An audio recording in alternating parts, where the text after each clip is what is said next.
தேவனுடைய பரிசுத்த நாமத்துக்கு மகிமை உண்டாவதாக.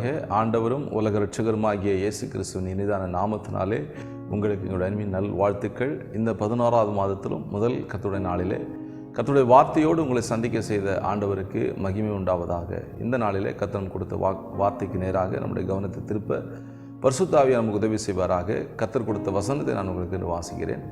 சங்கீதங்களின் புஸ்தகம் 23ஆம் சங்கீதத்தில் உள்ள கடைசி வசனம் எல்லாரும் அறிந்த நமக்கு பரிச்சயமான நல்ல தெரிந்த சங்கீதம் தான் 23ஆம் சங்கீதம். சிறுவர்களுக்கு அதிகமாக மனப்பாடம் சொல்லும்படியாக செய்யும்படியாக நாம் சொல்லுவோம். நம்ம எல்லாருக்கும் மனப்பாடம் தெரிந்த சங்கீதம் தான். இந்த சங்கீதத்தில் கடைசி வசனத்தை நாம் எல்லாம் அறிந்திருக்கிறோம். நன்மையும் கிருபையும் என் ஜீவனுள்ள நாளெல்லாம் நன்மையும் கிருபையும் என்னை தொடரும். நான் கர்த்தருடைய வீட்டிலே நீடித்த நாட்களாய் நிலைத்திருப்பேன். என் ஜீவனுள்ள நாளெல்லாம் நன்மையும் கிருபையும் என்னை தொடரும். நான் கர்த்தருடைய வீட்டிலே நீடித்த நாட்களாய் நிலைத்திருப்பேன். ஜெபம் செய்வோம். பரிசுத்த பிதாவே, இரக்கமுள்ள எங்கள் ஆண்டவரே, பரலோகத்தின் தெய்வமே, ஆசீர்வதிக்கப்பட்ட அருமையான இந்த நல்ல காலை நேரத்துக்காக ஸ்தோத்திரம். ஆண்டவரே, எங்களுக்கு நல்ல மெய்ப்பராக இருந்து இம்மட்டுமாக எங்களை மேய்த்து வந்த மகா பெரிய கிருபைக்காக ஸ்தோத்திரம். இந்த நாளிலும் உம்முடைய ஆடுகளாக நாங்கள் வந்திருக்கிறோம். மேய்ச்சலுக்காக நாங்கள் காத்திருக்கிறோம். எங்களை புல்லுள்ள இடங்களில் மேய்த்து அமர்ந்த தண்ணீரை கொண்டு போய் விடுகிற எங்கள் நல்ல மெய்ப்பனுடைய கரத்தில் எங்களை தாழ்த்தி அர்ப்பணிக்கிறோம். ஐயா, உங்களுடைய வார்த்தைக்காக காத்திருக்கிறோம். உங்களுடைய வார்த்தைக்கு எங்களோட இடைவிடுங்க. இயேசுவின் நாமத்தில் வேண்டுகிறோம் பிதாவே, ஆமென், ஆமென். சங்கீதங்களை அதிகமாக எழுதின தாவீது இந்த 23ஆம் சங்கீதத்தில் கடைசி வசனத்தில் அவர் குறிப்பிடும் பொழுது பரலோக ராஜ்யத்தை அவர் குறிப்பிடுகிறார். இந்த 23ஆம் சங்கீதமே கிறிஸ்தவத்தையும் முழு வேதாகமத்தையும் உள்ளடக்கிய சங்கீதம் தான் இந்த 23ஆம் சங்கீதம். மெய்ப்பனிலிருந்து ஆரம்பித்து பரம தகப்பனுடைய வீட்டுக்கு போகிற வரைக்கும் அவர் நம்மை எப்படி நடத்துகிறார், நாம் எப்படி நடந்து கொள்ள வேண்டும் என்பதை போதிக்கிற அருமையான ஒரு சங்கீதம். இந்த சங்கீதத்தில் நன்மையும் கிருபையும் நம்மை பின்தொடரும். நாம் கர்த்தருடைய வீட்டிலே நீடித்த நாட்களாய் நிலைத்திருப்போம் என்று வாசிக்கிறோம். ஆண்டவருடைய நன்மையும் கிருபையும் நம்மை தொடராவிட்டால் நாம் கர்த்தருடைய வீட்டிலே நாம் போய் சேருவது மிக மிக கடினம். இந்த உலகத்தில் பரலோகத்துக்கு நேரான வாழ்க்கை, பரிசுத்தமான வாழ்க்கை செய்ய நன்மையும் கிருபையும் நம்மை கண்டிப்பாக தொடர்ந்தே ஆக வேண்டும். அது தொடரவில்லை என்று சொன்னால் எதெல்லாமல் நம்மளை தொடர்ந்து கொண்டிருக்கும். இந்த சங்கீதத்தின் அடிப்படையில் பரலோகத்துக்கு போகிறதுக்கு நாம் நிச்சயமாக நன்மையும் கிருபையும் நாம் ஆண்டவர் சமூகத்தில் கேட்க வேண்டும். மனிதனாக பிறந்த ஒவ்வொருத்தனுக்கும் வேத வசனம் சொல்லுகிற முக்கியமான தீர்ப்பு, மனிதன் ஒரே தரம் மரிப்பதும் பின்பு நியாய தீர்ப்பு அடைவதும் மனுஷனுக்கு நியமிக்கப்பட்டிருக்குது என்று எபிரேயர் 9ஆம் அதிகாரம், மன்னிக்க வேண்டும், எபிரேயர் 9ஆம் அதிகாரம் 27வது வசனத்தில் நாம் வாசிக்கிறோம். மனுஷனுக்கு நியாய தீர்ப்பு நியமிக்கும் எல்லா மனுஷனுக்கும். ஆனால் ஆண்டவருடைய வேதம் நமக்கு சொல்லுகிறது, ஆண்டவரோடு இணைந்து வாழ்கிற மனிதனுக்கு என்ன இல்லைன்னு சொன்னால் நியாய தீர்ப்பு இல்லை. நியாய தீர்ப்பு இருக்குதுன்னு சொன்னால் நிச்சயமாக ஆக்கினை தீர்ப்பு உண்டு. ஜட்ஜ்மெண்ட்டுக்கு அப்புறமா கண்டிப்பாக பனிஷ்மெண்ட் இருக்குது இந்த உலகத்தில். இந்த உலகத்தினுடைய நீதிமன்றங்கள் சொல்லுகிறது. ஆனால் பரிசுத்த வேதாகம் சொல்லுகிறது, நியாய தீர்ப்புக்கு பின்பு கண்டிப்பாக அந்த பனிஷ்மெண்ட் இருக்கிறதான ஆக்கினை தீர்ப்புக்குள்ளே ஒவ்வொரு மனிதனும் போக வேண்டும். ரோமர் 8ஆம் அதிகாரம் 1 வசனத்தில் நாம் வாசிக்கும் பொழுது, இயேசு கிறிஸ்துவுக்கு உட்பட்டு அவருடைய சத்தத்துக்கு கீழ்ப்படிந்து நடக்கிறவனுக்கு ஆக்கினை தீர்ப்பு இல்லை என்று வாசிக்கிறோம். அவருடைய சத்தத்துக்கு கீழ்ப்படிந்து பரிசுத்த ஆவியினுடைய நடத்துதலுக்கு கீழ்ப்படிந்து பரிசுத்தமாய் வாழ்கிற மக்களுக்கு ஆக்கினை தீர்ப்பு இல்லை, நியாய தீர்ப்பு இல்லை. இந்த கால வேளையில் கர்த்தர் நமக்கு சொல்லுகிறது, நாம் ஆக்கினை தீர்ப்புக்கு நியாய தீர்ப்புக்கு தப்ப வேண்டும் என்று சொன்னால் இயேசுவை முழு மனதோடு நேசிக்க வேண்டும், அவருடைய வழியில் நடக்க வேண்டும். நன்மையும் கிருபையும் நம்மை பின்தொடர்கிறது போல நம்முடைய வாழ்க்கை அமைய வேண்டும். இயேசுவுக்கு உட்படாதவன், சத்தியத்துக்கு கீழ்ப்படியாதவனுக்கு நிச்சயமாக ஆக்கினை தீர்ப்பு நியாய தீர்ப்பு உண்டு என்பதை நாம் மறந்துவிடக்கூடாது. சங்கீதம் 23 சங்கீதம் 6வது வசனம் நீங்கள் வாசிக்கும்போது, நன்மையும் கிருபையும் நம்மை தொடர்ந்தால் மட்டுமே நாம் தேவனுடைய ராஜ்யத்துக்குள்ளே பிரவேசிக்க முடியும். நன்மை கிருபை, நன்மை என்று சொன்னால் தேவன் கொடுக்கிற ஆசீர்வாதங்கள், கிருபை என்று சொன்னால் தகுதியில்லாத மனிதனை தேவனோடு இணைப்பது தான் இந்த கிருபை. கிருபையை நாம் அப்படி தான் புரிந்து கொள்ள வேண்டும். கிருபையை நாம் காத்துக்கொள்ள வேண்டும். இந்த நன்மையும் கிருபை நம்மை பின்தொடராவிட்டால் நம்ம பல்லவர் ராஜ்யத்துக்கு போக முடியாது என்பதை ஆணித்தரமாக சங்கீதக்காரன் பதிவு செய்வதை நாம் வாசிக்கிறோம். 1 கொரிந்தியர் 15:19 படி, இம்மைக்குரிய ஆசீர்வாதங்களுக்காக இயேசுவை தேடினால் நம்மை போல பரிதபிக்கப்பட்டவர்கள் யாரும் இல்லை என்பதை பவுல் அப்போஸ்தலன் ஆணித்தரமாக அங்கே பதிவு செய்கிறார். நாம் நன்மையும் கிருபையும் தொடர்வதற்காக தேவனுடைய சமூகத்தில் காத்திருக்க வேண்டும். நிச்சயமாக அவர் நம்முடைய வாழ்க்கையில் பின்தொடர்கிற எல்லா காரியங்களையும் நீக்கி கர்த்தர் நமக்கு நன்மையும் கிருபையும் பின்தொடர ஆண்டவர் வழிவகை செய்கிறார். நன்மையும் கிருபையும் நம்மை பின்தொடர நாம் என்ன செய்ய வேண்டும் என்பதை இந்த நாளில் கர்த்தர் நம்ம சொல்வது முக்கியமான வார்த்தை. முதலாவதாக ஆண்டவருடைய நன்மையும் கிருபை நம்ம பின்தொடர நாம் செய்ய வேண்டிய முக்கியமான ஆலோசனைக்குள்ள நாம் கடந்து போவோம். ஒரு வசனத்தை நாம் வாசிக்கலாம். எசேக்கியேல் தீர்க்கதரிசன புஸ்தகம் 35ஆம் அதிகாரத்தில் உள்ள 6வது வசனத்தை நாம் வாசிக்கும் பொழுது, இரத்த பழிகள் உன்னை பின்தொடரும் என்று ஆண்டவரிடத்தில் பதிவு செய்கிறார். இரத்த பழி உன்னை பின்தொடரும். ரத்தம் சிந்துதலை, கொலை பாதகத்தை வெறுக்காதவனுடைய பின்பாக இரத்தப்பழி நிச்சயமாக பின்தொடரும். அப்படி கொலை பாதகத்தை செய்கிறவர்கள், கொலை செய்கிறவருடைய பின்னாலே இரத்தப்பழி இருக்கிறது என்பதை நாம் மறந்துவிடக்கூடாது. யாத்திராகம புஸ்தகம் 20ஆம் அதிகாரம் 13ஆம் வசனத்தில் தேவனுடைய 10 கற்பனைகள், முக்கியமான கற்பனை, கொலை செய்யாதிருப்பாயாக. கொலை செய்கிறவனுடைய தலையின் மேலே இரத்தப்பழி இருக்கிறது. நாம் எல்லாரும் இரத்தப்பழிக்கு உட்பட்டிருந்தோம். ஆனால் இயேசுவின் ரத்தம் நம்மை கழுவி மீட்டெடுத்தது.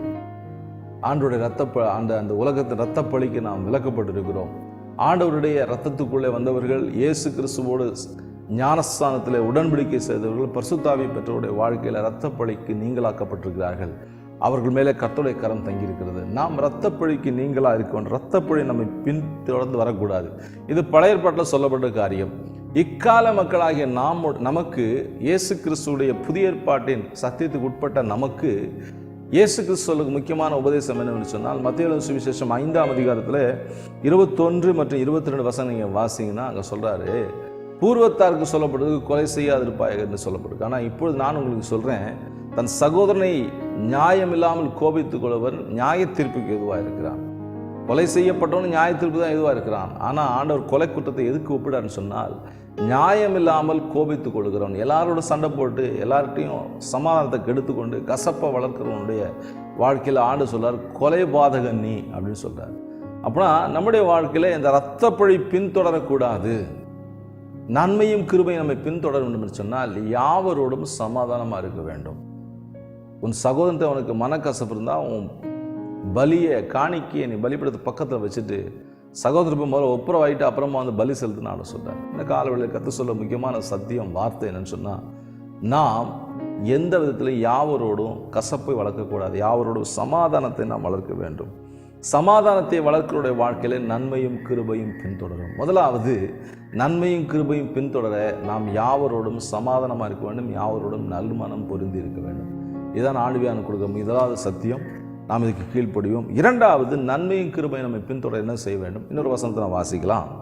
நாகும் தீர்க்கதரிசி புஸ்தகம் 1ஆம் அதிகாரம் 8வது சொல்லப்பட்டிருக்கு, இருள் சத்துருக்களை பின்தொடரும் என்று ஆண்டவர் சொல்கிறார். இருள் பின்தொடரும் என்று வாசிக்கிறோம்.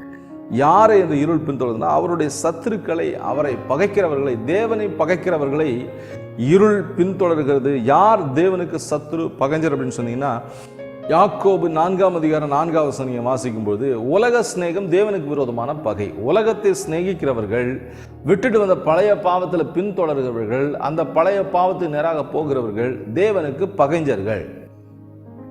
ஆண்டவருக்கு யார் சத்துருக்கள் என்று சொன்னால், உலகத்தை சிநேகிக்கிறவர்கள் தேவனுக்கு சத்துருக்கள். அவர்களை என்ன பின்தொடரும் என்று சொன்னால், இருள் பின்தொடரும். முதலாவது இரத்தப்பழி பின்தொடரும்.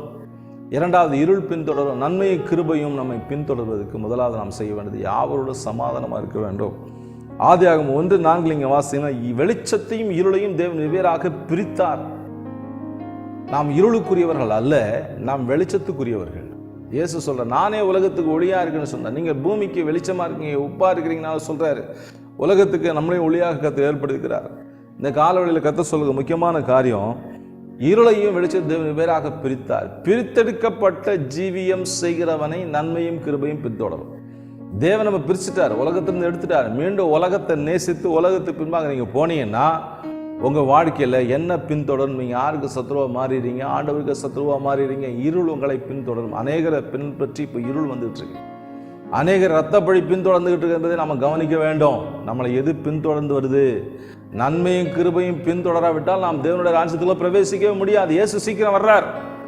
தேவனுடைய வருகைக்கு நாம் ஆயத்தமாக வேண்டும். நம்ம எது பின்தொடர்கிறது? நன்மையும் கிருபையும் நம்ம பின்தொடர வேண்டும் என்று சொன்னால் நாம் என்ன செய்ய வேண்டும்? பிரித்தெடுக்கப்பட்ட ஜீவியம் செய்ய வேண்டும்.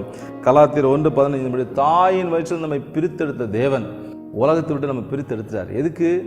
அவருக்கேற்ற பரிசுத்தவான்களாக பரிசுத்தவான்களாக வாழும்படி. லேவியராகமம் 20ஆம் அதிகாரம் 26 சொல்லப்பட்டிருக்கு, எனக்கேற்ற பரிசுத்தவான்களாய் எனக்கேற்ற பரிசுத்தவாட்டிகளாக நீங்கள் இருக்கும்படியா நான் உலகத்தை விட்டு உங்களை என்ன பண்ண பிரித்தெடுத்தேன், மற்ற ஜனங்களை விட்டு நான் பிரித்தெடுத்தேன் ஆண்டவர் சொல்கிறார். பிரித்தெடுக்கப்படாதவனுடைய வாழ்க்கையில இருள் பின்பற்றி வரும். நம்முடைய வாழ்க்கையில பிரித்தெடுக்கப்பட்ட ஜீவியம் செய்தால் மாத்திரம்தான் நன்மையும் கிருபையும் நம்மை பின்தொடரும். நாம் கர்த்தருடைய வீட்டிலே நீடித்த நாட்களாக நிலைத்திருக்க முடியும். மூன்றாவதாக, நன்மையும் கிருபையும் நம்மை பின்தொடர நாம் செய்ய வேண்டிய முக்கியமான காரியம் 1 தீமோத்தேயு 5 24 வாசிங்கன்னா, சிலருடைய பாவங்கள் அவர்களை பின்தொடர்கிறது. பாவம் நம்மளை பின்தொடருதா? பாவம் நம்ம பின்தொடர்ந்துனா நாம தேவனுடைய ராஜ்யத்துக்குள்ள பிரவேசிக்க முடியாது. யாருடைய பாவங்கள் அவர்களை பின்தொடரா அப்படின்னா, சங்கீதம் 32 சங்கீதம் நீங்க வாசிங்க. எவனுடைய மீறுதல் மன்னிக்கப்பட்டதோ, எவனுடைய பாவம் மூடப்பட்டதோ அவன் பாக்கியவான். எவனுடைய அக்கிரமத்தை கர்த்தர் எண்ணாதிருக்கிறாரே, எவனுடைய ஆவியில் கபடமில்லாமல் இருக்கிறதோ அவன் பாக்கியவான். பிரியமானவர்களே, நாம் கபடமில்லாத ஒரு வாழ்க்கையை வாழ வேண்டும். நாம் பாவமில்லாத ஒரு வாழ்க்கை வாழ வேண்டும் என்று சொன்னால் நம்முடைய பாவம் மூடப்பட வேண்டும், நம்முடைய அக்கிரமங்கள் மன்னிக்கப்பட்டிருக்க வேண்டும். இந்த பிரித்தெடுக்கப்பட்ட அனுபவத்தோடு நம்முடைய பாவங்கள் மன்னிக்கப்பட்டவர்களாக நாம் இருக்கணும். நீதிமொழிகள் 28 13 வாசிங்கன்னா, தன் பாவங்களை மறைக்கிறவன் வாழ்வடைய மாட்டான், அவைகள் அறிக்கை செய்து விட்டு விடுகிறவனோ இரக்கம் பெறுவான். பாவத்தை நிறைய பேரால் விட்டு விட முடியல. காரணம் ஏன் தெரியுமா? பாவத்தை அறிக்கை செய்யல. பாவத்தை அறிக்கை செய்யணும். பாவத்தை நாம் விட்டுவிடுறதுக்கு கர்த்தர் நமக்கு பலம் கொடுக்கிறார். ஆண்டவர் நம்மை பலப்படுத்தி நடத்துகிறார். 2 ராஜாக்கள் 17:19 நீங்க வாசிங்க. இஸ்ரவேலர் தங்கள் ரகசியத்தில் செய்யத்தகாத காரியங்களை செஞ்சாங்க. ரகசியமான வாழ்க்கையில் என்ன செய்யத்தகாத காரியம்? அவர்கள் தேவனையும் சேவித்தார்கள், ரகசியத்தில் விக்கிரகங்களையும் சேவித்தார்கள். விக்கிரகங்களுக்கும் பயந்து நடந்தாங்க, மற்ற நல்ல நேரம் கட்டணெல்லாம் அனுசரித்தாங்க, தேவனையும் பற்றி பிடித்துக்கிறாங்க. இது அருவருப்பான காரியம். இப்படிப்பட்டவர்களை நன்மையும் கிருபையும் பின்தொடராது, இருள் தான் பின்தொடரும். வேதவசனம் ஆதாரமாக சொல்கிறது. நாம் இருளை பின்பற்றுக்குள்ளாக இருக்கக்கூடாது. நம்முடைய பாவங்கள் நம்மை பின்தொட்டு வருகிற அளவுக்கு நாம் வைக்கக்கூடாது. நம்மை பின்தொடர் வருவது தேவனுடைய நன்மையும் கிருபையுமாக இருக்க வேண்டும் என்று சொன்னால் விட வேண்டிய காரியங்களை விட்டு ஒழிக்கணும். ரகசிய பாவங்களுக்கு நாம் முற்றுப்புள்ளி வைத்து அவைகளை விட்டு வெளியேறி வந்தால் மாத்திரமே நன்மையும் கிருபையும் நம்மை பின்தொடரும். முழுமையாக தேவனை சார்ந்து கொள்ளாதவருடைய வாழ்க்கையில பாவங்கள் பின்தொடர்கிறது. நாம் யாரை சார்ந்து கொண்டிருக்கிறோம்? உலகத்தையா, விக்கிரகங்களையா, விக்கிரகங்களுக்கு சமமான வேலையா? தேவனை விட்டு எதெல்லாம் முக்கியத்துவப்படுத்துறோமோ அதெல்லாம் விக்கிரகம். நம்ம வாழ்க்கையில தேவனை முக்கியத்துவப்படுத்தாம எதெல்லாம் நீங்க முக்கியத்துவப்படுத்துறீங்களோ அதெல்லாம் விக்கிரகம். இப்படிப்பட்டவர்களை பாவம் பின்தொடர்கிறது. யோசுவா 24:15 சொல்லப்பட்டிருக்கு. யோசுவா சொல்றார், நானும் என் வீட்டாரும் என்றால் கர்த்தரையே சேவிப்போம், கர்த்தரையே சேவிப்போம். கர்த்தரை மாத்திரம் நாம் சேவிக்கிறவர்களா இருக்கும்போது நிச்சயமாக நம்முடைய வாழ்க்கையில நன்மையும் கிருபையும் பின்தொடரும். நன்மையும் கிருபையும் நம்மை பின்தொடர நாம் கர்த்தரை மாத்திரம் சேவிக்க வேண்டும். முதலாவது, நன்மையும் கிருபையும் நம்மை பின்தொடர யாவரோடும் சமாதானமாக இருக்க வேண்டும். இரண்டாவது, நன்மையும் கிருபையும் நம்மை பின்தொடர பிரித்தெடுக்கப்பட்ட ஜீவியம் செய்ய வேண்டும். மூன்றாவதாக, நன்மையும் கிருபையும் நம்மை பின்தொடர நாம் செய்ய வேண்டிய முக்கியமான காரியம் கர்த்தரை மாத்திரமே நாம் சேவிக்க வேண்டும். கடைசியாக, நன்மையும் கிருபையும் நாம் பின்தொடர தேவ சித்தம் செய்கிறவர்களாக இருக்க வேண்டும். அப்போஸ்தலர் 9:6 6ஆம் அதிகாரம் மன்னிக்க வேண்டும். மத்தேயு 6:9-13 வாசிங்கன்னா, பரமண்டல ஜெபத்தில் இயேசு எப்படி ஜெபிக்கணும்னு சொல்லி கொடுக்கிறார். பரமண்டலங்களுக்கு எங்கள் பிதாவே, உம்முடைய நாமம் பரிசுத்தப்படுவதாக, உம்முடைய ராஜ்யம் வருவதாக, உம்முடைய சித்தம் பரமண்டலத்தில் செய்யப்படுவது போல எங்கள் வாழ்க்கையில் செய்யப்படும். இந்த காலவெளியில் கர்த்தர் சொல்ல முக்கியமான காரியம், நாம் தேவ சித்துக்கு ஒப்பு கொடுக்கிறோமா? அப்போஸ்தலர் 9:6 நீங்கள் வாசிங்கன்னா, இதோ ஆண்டவரே நான் என்ன செய்ய சித்தமாக இருக்கிறேன். மரியாள் தேவ சித்துக்கு அப்படியே ஒப்பு, இதோ நான் ஆண்டவருக்கு அடிமை, உங்களுடைய சித்தத்தும்படி எனக்கு ஆக கிடவுது. என்னுடைய வாழ்க்கையெல்லாம் நன்மையும் கிருபையும் பின்தொடர்ந்து வந்துச்சு. சுயத்துக்கு இடம் கொடுத்து சவுல் அநேகரை துன்புறுத்தி அடித்து இழுத்து கொண்டு போனார், சபையை துன்புறுத்தி நாசம் பண்ணினார். ஆனால் தேவன் அவரை சந்தித்தார், ஆண்டவர் சித்தத்துக்கு ஒப்பு கொடுத்தார். அவர் பின்பதாக பாவம் பின்னாலேயே வந்துட்டு இருந்துச்சு, இருள் பின்னாலே வந்துச்சு. தேவ சித்தத்துக்கு ஒப்பு கொடுத்தார், அறியாமை இருள் விலகியது. தேவனுடைய நாமத்தின் மகிமைக்காக தேவ சித்தத்துக்கு ஒப்பு கொடுத்தார். நன்மையும் கிருபையும் அவரை பின்தொடர்ந்தது. நல்ல போராட்டத்தை போராடி முடித்தார். நம்முடைய முடிவு நல்ல போராட்டத்தின் முடிவாக இருக்கணும். விசுவாசத்தை காத்து கொண்டார், நீதியின் கீழ் அவருக்காக வைக்கப்படுகின்றது அவர் அறிக்கை செய்தார். அதே போல் நம்முடைய முடிவில் நாம் நீதியின் கீழதை பெற்றுக்கொள்வதாக தேவனுடைய வீட்டில் நீடித்த நாட்களாக நிலத்திற்குள்ளாக இருப்பதுக்கு சுயம் நம்மை விட்டு அகல வேண்டும். தேவ சித்தம் நமக்குள்ளே நிறைவேற வேண்டும். நன்மையும் கிருபையும் உங்களை பின்தொடர்ந்து நீங்கள் பரலோக ராஜ்யத்துக்கு போகணும்னா 4 முக்கியமான காரியம் நம்ம கடைபிடிக்க வேண்டும். நன்மை கிருபை பெற்றுக்கொள்வதற்கு முதலாவது செய்ய வேண்டிய முக்கியமான காரியம் யாவரோடு சமாதானமாக இருக்கணும். இரண்டாவது செய்யப்பட வேண்டிய முக்கியமான காரியம் பிரித்தெடுக்கப்பட்ட ஜீவியம் செய்ய வேண்டும். மூன்றாவது நாம் செய்ய வேண்டிய முக்கியமான காரியம், தேவனை மாத்திரமே செய்ய வேண்டும், சேவிக்க வேண்டும். கடைசியாக நாம் செய்ய முக்கியமான காரியம், தேவ சித்தத்துக்கு ஒப்பு கொடுக்க வேண்டும். இப்படிப்பட்டோட வாழ்க்கையில் நன்மையும் கிருபையும் நிச்சயமாக பின்தொடரும். அவர்கள் கர்த்தருடைய வீட்டிலே நீடித்த நாட்கள் நிலைத்திருப்பார்கள். நாமும் கூட கர்த்தருடைய வீட்டிலே நீடித்த நாட்கள் நிலைத்திருக்க ஆயத்தமாவோம், ஜெபிப்போம். தேவனுடைய வருகையை நாம் எதிர்நோக்கி இருப்போம். கர்த்தரை ஆசீர்வதிப்பார். ஜெபிக்கலாம். பரிசுத்த பிதாவே, இரக்கமுள்ள எங்கள் ஆண்டவரே, பரலோகத்தின் தெய்வமே, உங்களுடைய வார்த்தைக்காக உமக்கு ஸ்தோத்திரம்.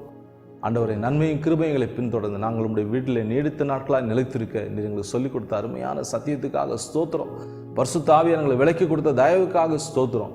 உங்களுடைய வார்த்தையின்படியே கர்த்தரை ஆசீர்வதிப்பீராக. இந்த வார்த்தை கேட்டும் நம்ம மக்களை பிதா குமாரன் பரிசுத்த ஆவியின் நாமத்தினால் ஆசீர்வதித்து ஜெபிக்கிறேன். நன்மையும் கிருபையும் பிள்ளைகளை பின்தொடரட்டும். உங்களுடைய வீட்டில் நீடித்த நாட்களாக நிலைத்திருக்க எங்கள் எல்லாருக்கும் கிருபை செய்வீராக. இயேசுவின் நாமத்தில் வேண்டுகிறோம் பிதாவே. ஆமென், ஆமென். God bless you. கர்த்தர் உங்களோடு இருப்பார். கர்த்தர் நடத்துவார்.